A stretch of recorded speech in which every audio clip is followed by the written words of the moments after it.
chacun d'entre vous ont peut-être éventuellement un rêve, une envie, un projet. Et je voulais vous dire que derrière ce petit clou, 3 cm de fer, de métal, je ne sais même pas, il se cache un royaume. Ça veut dire que peut-être que dans chacun de vos projets, derrière un appel téléphonique se cache peut-être la réussite de votre projet professionnel. Derrière peut-être un serrage de main, une rencontre, un petit quelque chose se cache la réussite de votre entreprise. Celle que vous allez peut-être créer ou celle que vous êtes en train de créer. Pourquoi je vous dis ça? Parce que quand on sait qu'il y a un royaume derrière 3 cm de métal, on pourrait s'interroger sur le fait que finalement, l'accumulation de petites choses qui peuvent nous sembler complètement inutiles, inintéressantes, contre-intuitives, on ne les voit pas, peuvent finalement devenir des royaumes. C'est-à-dire que votre entreprise peut commencer à se créer finalement par un tout petit truc. Impulsion à une ambition, je fais une petite aparté là-dessus rapidement, Walid, tu me permets, c'est d'apporter en fait les ingrédients nécessaires à ce que chacun puisse, de près ou de loin, essayer quelque chose. Coca-Cola, quand ça a existé, il manquait un élément à la recette. C'est un pharmacien qui l'a trouvé, et puis un mec malin qui a compris qu'il avait l'ingrédient, et il a créé Coca-Cola. Moi, ce que je vous propose aujourd'hui, c'est de vous dire, après ce soir, je ne regarderai plus jamais de ma vie un clou de la même manière. Parce qu'en fait, finalement, si tout se résume dans un clou, je suis capable. J'ai donné un royaume pour un clou. N'oubliez pas cette histoire, elle est très très importante. Donc, Impulsion est là pour vous aider à passer à l'action sur des petits éléments qui peuvent sembler complètement inutiles et qui vous amènent à réaliser vos rêves. Ça, c'était l'introduction, elle était importante pour moi, je voulais quand même vous la donner parce que c'est important de savoir pourquoi on fait les choses, pourquoi on va dans un événement. Aujourd'hui, cet événement-là, et j'espère en tout cas que par les intervenants qui vont me succéder, peut-être moi avec un peu d'humilité, je vais pouvoir vous donner un peu de force, un peu de quelque chose pour aller au bout de ce qui est important pour vous. Alors aujourd'hui, on va parler de ce que c'est qu'une marque. Je tiens à vous dire que j'ai pas du tout envie de rentrer dans quelque chose qu'on pourrait trouver dans les écoles de commerce, dans les tribunaux de commerce, dans tout ce qu'on pourrait juger de conventionnel, de pédagogique. Moi, j'ai envie de vous apprendre ce que c'est qu'une marque par un mec qui n'a pas fait d'études. Donc moi, je suis sorti de l'école, j'avais 15 ans, j'ai jamais connu le lycée, je l'ai raconté à l'événement précédent. Abandonné par un père, j'ai dû un peu trouver des repères. Je savais pas du tout en fait comment me comporter, je savais pas s'il fallait que je continue les études, s'il fallait que j'aille dans l'univers un peu plus professionnel. Et en fait, j'ai essayé de trouver une voie, quelque chose, et j'ai commencé par comprendre un truc. C'est que lorsqu'on sort vraiment d'un lieu où on n'a pas de conseils, finalement, on peut réellement s'en sortir si on se dit que je suis dans un parcours initiatique et chaque épreuve, chaque emmerde, je vais la vivre comme un moyen de pouvoir comprendre, grandir et aller au-dessus. Et c'est ce que j'ai fait parce que moi c'est facile, je vois les copains aujourd'hui qui montent des entreprises, un jour ils sont experts comptables, le lendemain ils sont l'avocat, enfin c'est tellement évident, nous on n'avait pas ça. Donc, ce qui se passe, c'est que la première des choses, en fait, je fais une introduction rapide sur ma personne, je ne veux surtout pas atterrir trop longtemps dessus, parce que l'objectif de la conférence, c'est quand même de parler de ce que c'est qu'une marque forte et vous aider à monter une marque forte. Mais du coup, j'essaie de chercher des réponses, et je comprends que j'ai un père qui habite en Israël, qui faisait des braquages, qui était dans le milieu vraiment du banditisme, et il m'abandonne à peu près à l'âge de 3 ans, 3-4 ans, et j'essaie de chercher des infos, je ne les trouve pas, je comprends petit à petit qu'il habite là-bas, je reçois un appel un jour lorsque je me retrouve dans le sud de la France avec mon cousin, c'était un Sagem d'ailleurs, c'était vraiment les très anciens téléphones, et il me dit c'est ton père, je ne comprends pas, il me dit écoute j'habite en Israël, viens me voir, je pars, j'avais plus de 14 ans donc j'avais le droit de prendre l'avion seul, j'arrive là-bas, et puis je me retrouve dans un grand aéroport, je ne comprends absolument pas ce qui m'arrive, la dame qui était censée m'accompagner, je la perds en route, je suis apeuré mais vraiment. Et là, j'entends un petit tapement derrière les épaules, je me retourne et je vois un gars, je ne sais pas du tout qui c'est, et il me dit « Comment tu t'appelles ?» Je dis « Jonathan ». Il me dit « Jonathan comment ?» Je dis « Dre ». Il me dit « Viens mon fils ». À partir de là, je comprends que la première raison pour laquelle on peut se révéler, c'est d'avoir des réponses. Je comprends qui est mon père, j'essaye de vivre avec lui, ça ne matche pas. J'arrive dans un lieu où il faut apprendre un nouvel alphabet, il faut apprendre une nouvelle langue, je n'aime pas parler anglais, donc j'apprends l'anglais avant l'hébreu, enfin c'était vraiment un bordel. Et je passe mon temps, parce que j'ai absolument rien à faire, en centre-ville, et je campe sur des bancs, et je regarde ce qui se passe dans les commerces. J'avais que ça à faire. C'était pas une vocation, c'est que j'avais que ça à foutre. Je m'emmerdais au total, parce qu'une fois qu'on a vu la mer, les éléments, tout ça, voilà, c'est super, c'est tropical. Bah finalement, on revient à notre volonté première qui est qu'est-ce que je fais là? Et je regarde les commerces, je vois les gens comment ils se comportent dans les magasins, et je passe toutes mes journées à regarder comment les gens consomment. Ça déjà, ça a été un élément ultra important pour moi. Je regarde comment un consommateur se comporte, comment est-ce qu'un commerçant se comporte, et pourquoi est-ce qu'il y a un gars qui vient, qui demande quelque chose, on le lui donne, il paye pour ça et il repart.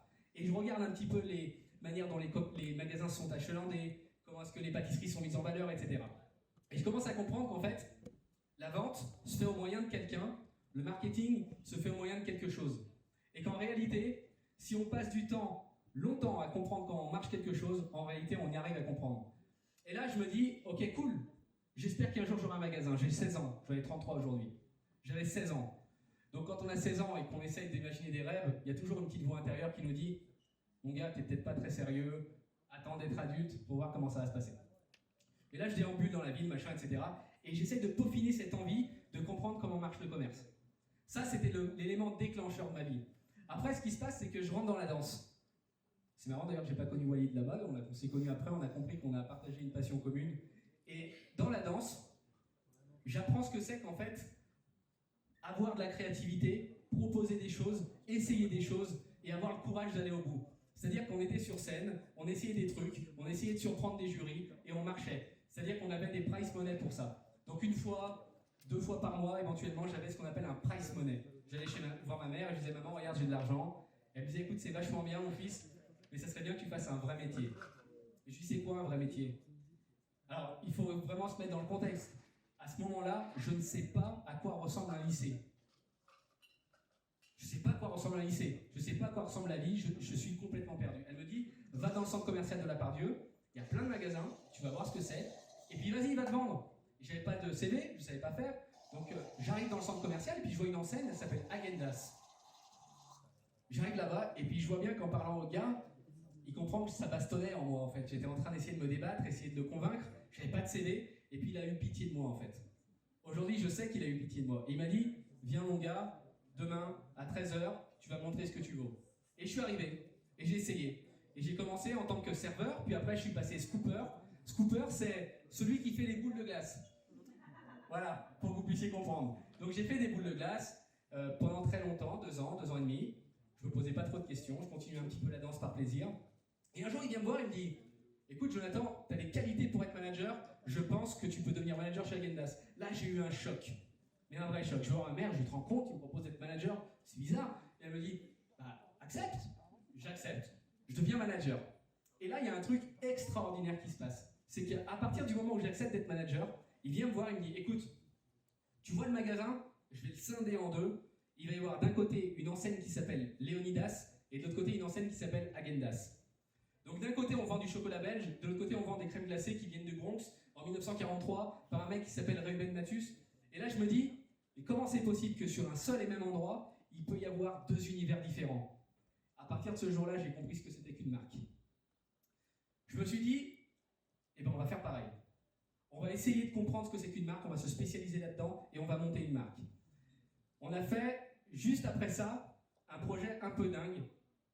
Je dis on parce que j'en ai parlé avec ma mère. Elle m'a dit, écoute, je ne vais pas pouvoir te raisonner. Je suis parti de chez Häagen-Dazs après 5 ans, j'étais le premier directeur France, plus jeune, je travaillais avec des gars qui avaient 35 ans, 31 ans, 36 ans. Et vraiment, ça a été ultra formateur. Et là, je dis à ma mère, écoute, j'ai envie de comprendre ce que c'est qu'une marque, Häagen-Dazs, ça suffit pas, je vais me lancer dans un projet de malade. Elle me dit, c'est quoi? Je lui dis, j'ai envie de travailler dans un maximum d'entreprises en 3 ans. Et pourquoi? J'ai envie de comprendre ce que c'est qu'une marque. Là, je deviens courtier en assurance, agent immobilier, je vends des bijoux, je travaille chez Delarté en tant que directeur, je travaille dans plein d'enseignes de restauration, je fais des crêpes, je fais plein de trucs. J'ai travaillé dans énormément d'endroits, 26, précisément en 3 ans. Et il y a quelques jours, c'est marrant, je vous dis ça, j'y pense, je suis à la maison et je voyais tous les contrats de travail. Et en vrai, à partir de là, j'ai cerné ce que c'était qu'une marque. Donc là, je me suis dit, ok, on va monter une marque. Et on a créé avec mon associé qui est dans le public, une marque qui s'appelle Repeat. Du coup, c'est une chaîne de magasins, on en a 3 aujourd'hui.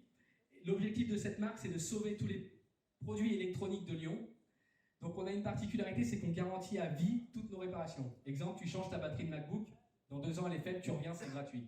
On est les seuls à avoir eu l'audace de comprendre qu'un client vaut plus cher qu'une batterie. Une batterie de MacBook, ça vaut à peu près en coût de revient 25-30 euros. Un client, je vous mets au défi de compter ce que ça pourrait valoir sur une année. Donc on s'est dit, ok, on accepte le fait qu'on offre des pièces détachées, mais le client, on ne va pas le brader. On ne veut pas brader le client parce qu'il est le centre de tout. Et du coup, ce qui s'est passé, c'est qu'en 2 ans et demi, on est devenu leader du marché, on a pénétré le marché, c'est-à-dire qu'on y allait vraiment de manière radicale. Aujourd'hui, tu as la place du pont qui disparaît, il n'y a plus de commerce de réparation de téléphone où les gens vont avec beaucoup de confiance, ils vont soit chez Apple, soit chez Repeat. Et quand je dis Apple, je compte les revendeurs agréés. Donc du coup, notre objectif, il était atteint. Aujourd'hui, parti de rien, on fait 1,5 million d'euros de chiffre d'affaires, on fait partie des plus grosses PME de la ville, et on est réellement parti d'une feuille blanche. C'est-à-dire qu'on a pris un papier blanc et on s'est dit, vas-y, propose, qu'est-ce que tu peux faire? Et à partir de là, on a créé un nom, une marque, un univers, une atmosphère, un environnement, un projet, une mission. Et pourquoi je vous dis ça? Parce que j'ai envie de...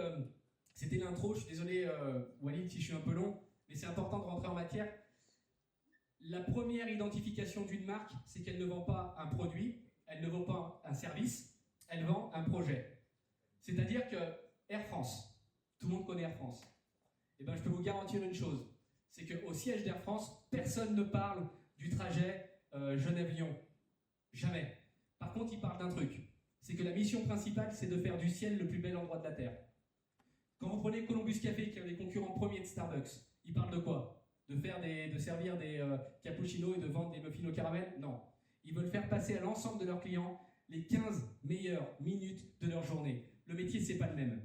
C'est-à-dire que quand vous voyez un collaborateur arriver et que tu lui dis, mon gars, tu vas pas vendre des cappuccinos aujourd'hui, tu vas faire passer à ce monsieur qui est installé les 15 meilleures minutes de sa journée. Je vous promets qu'il y a un truc qui se passe. Il y a une connexion, le gars il est centré sur quelque chose de beaucoup plus grand et qu'il dépasse. Et non seulement il va servir le cappuccino, mais il va faire vivre un truc beaucoup plus puissant. Aujourd'hui, il faut savoir un truc. Un projet, c'est ce dont tout le monde manque. Les marques, les gens, l'environnement, les politiques. Pourquoi aujourd'hui est-ce que les politiques ça va pas? Dès qu'il y a un mec qui propose quelque chose, tout le monde gueule. Pourquoi? Parce que personne n'a de projet. Une marque aujourd'hui, ça va vendre un produit, vendre un service, mais ça va surtout essayer de faire la différence. Alors moi, j'aimerais vous proposer quelque chose aujourd'hui, c'est de vous rappeler à quel point les écoles de commerce, pardon, s'il y a des écoles dans la salle, je m'en excuse comme la première fois, mais je voulais vous dire, on nous a trop laissé entendre le fait qu'une marque est une entreprise. Une marque n'est pas une entreprise. Les gens vous font croire qu'une marque, c'est un logo et un nom. Mais ça reviendrait, du coup, à croire que votre visage et votre prénom vous définissent. Ça veut dire que... Antoine. Du coup, Antoine, voilà, j'ai son visage devant moi, j'ai son prénom. Ça veut dire que ça y est, tout est là, son prénom et son visage. Quand vous passez, vous buvez un verre avec quelqu'un, vous voyez qui arrive, vous connaissez son prénom, on lui pose la question, comment tu t'appelles? Et après, il se passe un truc. Il vous raconte son histoire. Et l'histoire détermine le projet, l'histoire détermine la marque. Et c'est hyper important. Donc, ça reviendrait d'ailleurs à dire qu'Apple vend des pommes. Ça reviendrait à dire que Chanel est une chaîne de télévision. Ça reviendrait à dire que Domino's vend des jeux de société.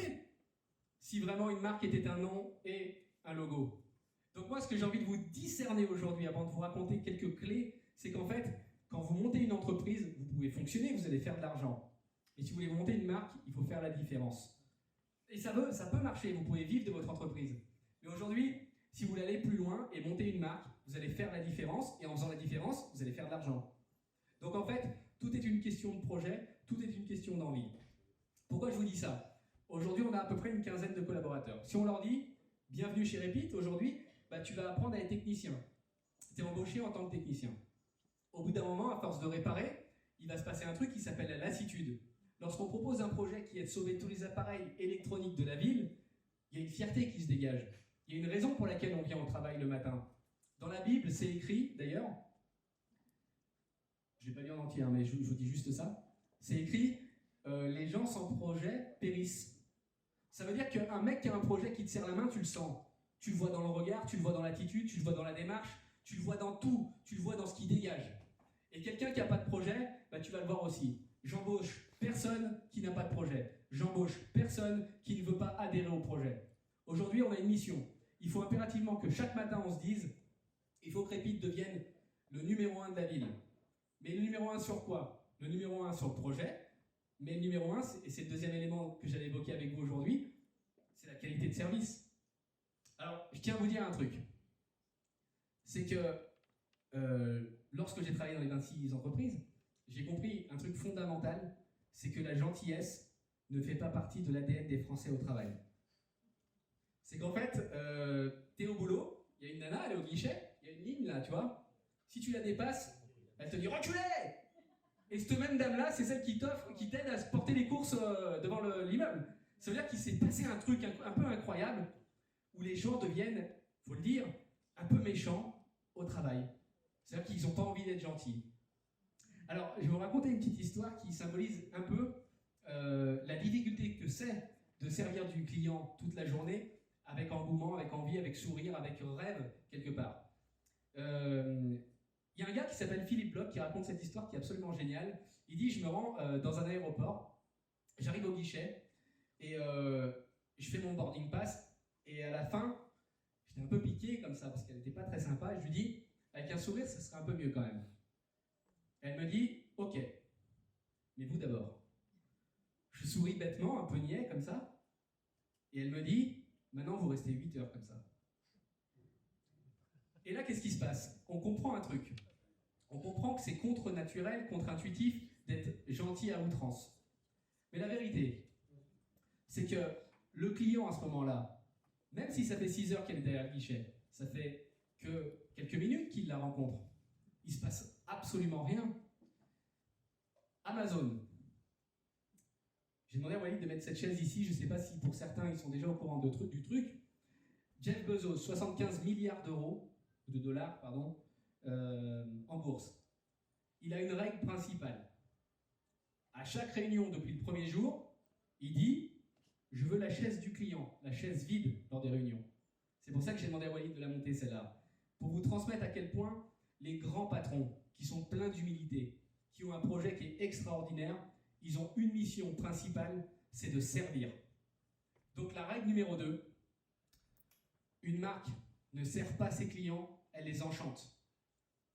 Si vous êtes prêt à accepter le fait que vous-même, vos collaborateurs, tout le monde qui font partie de votre boîte, sont prêts à enchanter le client, là vous avez gagné. Là vous êtes une marque.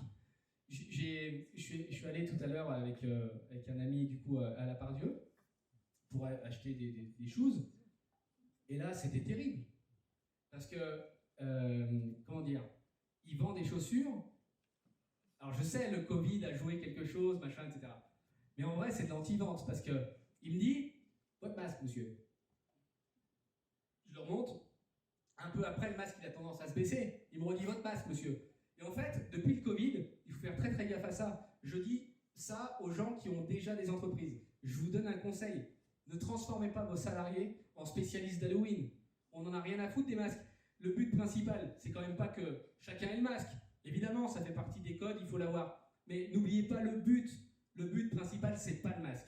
Le but principal, c'est qu'il y a une connexion qui soit profonde, qui se crée entre votre consommateur et votre marque. Bienvenue chez moi. Quand vous invitez quelqu'un chez vous, ce qui se passe, c'est que vous lui mettez à l'aise. Vous lui dites maintenant, n'enlève pas tes chaussures si tu n'es pas à l'aise. Veux-tu un café? Voilà, je te fais une petite visite de l'appartement. Et c'est un peu la même chose. Le gars, il rentre dans votre commerce, il attend ça. Il y a une phrase qui dit, aujourd'hui, le consommateur vient chercher quelque chose, mais il vient aussi y chercher quelqu'un. C'est hyper important et on l'oublie. Pourquoi on l'oublie? Parce que le frein principal à la qualité, c'est la volumétrie. Aujourd'hui, une entreprise qui crée du revenu a du volume. Forcément, si on pose la question au PDG de la SNCF, il doit se tirer les cheveux. Ce qu'il y a de difficile, c'est de faire vivre quelque chose à chacun de ses clients. Le patron France de McDonald's a dit un jour un truc qui est terrible. Il a dit, notre mission, effectivement, c'est de vendre 62 millions d'hamburgers par jour. Mais un par un. 62 millions, peut-être quelqu'un pourra le faire. Un par un, je ne suis pas sûr. Donc cette ère de la personnalisation est hyper important. Je vous rappelle quand même un truc, c'est qu'on est dans un pays où les compagnies d'assurance appellent leurs clients les sinistres. Je ne peux pas m'empêcher de tirer des leçons de ce que je vis. On a vécu un dégât des eaux dans une des boutiques et j'étais obligé de tirer des leçons de ça. On reçoit des mails et le gars m'appelle un sinistre. C'est terrible quand même. C'est-à-dire que la SNCF appelle ses clients des usagers. Les compagnies aériennes appellent ses clients des passagers. Je pense que lorsqu'on ne remettra pas vraiment la valeur de ce que le client mérite aujourd'hui, il ne se passera absolument plus rien. Pourquoi est-ce qu'on ne crée pas des GAFA en France? Pourquoi est-ce qu'on ne crée pas le futur Amazon en France? Et parce qu'on est incapable aujourd'hui d'aimer les gens au travail, de leur faire vivre quelque chose et de leur dire « Mon gars, tu vas vivre un putain de truc chez moi. Tu vas vivre un événement, tu vas t'en rappeler. Parce que tu mérites, je te considère. » Est-ce que vous avez essayé de vous faire rembourser sur Amazon? 2 clics. 2 clics. Là, on est en train de galérer pour commander certains trucs, des décos de Noël, etc. 2 clics. C'est quand même important. Ça veut dire qu'on ne veut pas vous compliquer la tâche. Qui connaît la chaîne de restaurants américaine qui s'appelle Morton? Est-ce que ça dit quelque chose à quelqu'un? C'est le hippopotamus de la France. Ben, je vais vous raconter une histoire qui, moi, personnellement, m'a marqué et je rêve qu'un jour en France, ça puisse se passer comme ça. Il y a un gars, comme vous, comme moi, qui prend l'avion. Il prend l'avion, son escale, elle est longue. Et là, il prend son téléphone, il fait un tweet et il dit « Putain, je me boufferais bien une entrecôte de chez Morton. » Sauf que chez Morton, il y a des mecs qui font le job. Ils ont un CRM, ils ont tout. Ils ont tapé le nom du gars. Ah ouais, effectivement, c'est un client, le mec, c'était vraiment la black card de l'entrecôte, tu vois. Il allait tout le temps chez Morton. Et ben, qu'est-ce qu'ils ont fait? Vous le croyez ou non, le gars, il arrive à l'aéroport et il y a un mec qui l'attend avec son entrecôte. Under promise, over deliver à mort. Ça veut dire je sous-promets, je surdélivre. Si vous êtes capable de sous-promettre et surdélivrer avec chacun de votre clients, je vous promets un truc. S'il y a un concurrent qui se monte, il ne se passera rien. Ça ne changera rien. Parce que les gens ont vécu quelque chose qui, d'un point de vue émotionnel, est tellement fort, tellement profond, tellement puissant, qu'ils veulent avoir affaire à votre marque. Et c'est hyper important. Donc du coup, je reviens un petit peu sur ce que je viens de dire. Il y a un élément dont j'avais parlé lors de la première conférence, Adri était là, et Walid m'a dit, j'aimerais bien que tu insistes un peu là-dessus. La règle numéro 1, c'est que l'information sans émotion, ça ne se retient pas. Ça veut dire que ce que vous dit vos profs, Gaëlle, tu retiens la moitié. Ah ouais, parce qu'il n'y a pas d'émotion, il n'y a rien qui se passe en fait. Ça veut dire que tous les événements de votre vie, où émotionnellement vous avez été challengé, vous vous en souvenez. Donc si moi, quand tu viens dans mon magasin, je te surprends, je crée un truc en plus, je viens te délivrer quelque chose en plus, tu vis une expérience, tu m'oublies pas, et tu crées un lien indélébile avec ma marque. Et c'est hyper important. Donc aujourd'hui, je vous donne des anecdotes un peu que les grandes marques délivrent pour que ça puisse servir à chacun. Ah, j'ai Walid qui me fait des grands yeux. Je suis désolé, ouais, c'est pour le timing, bien sûr. Bon, je m'étale un peu. Pour ceux qui ont envie vraiment d'approfondir sur ce que c'est qu'une marque, qui sont en train de créer une marque, qui ont envie de quelques tips, venez me voir, venez voir mon associé. On va vous donner des choses, des détails, pour que ça puisse créer de l'émotion. Je me permets, Walid, juste un instant, si tu me permets.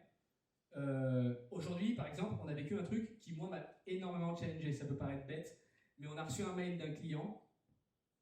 On y a répondu, et quand j'ai regardé la réponse du mail, il y avait 0 émotion. Donc je passe mon temps à faire des conférences sur ce que c'est que l'émotion pour une marque.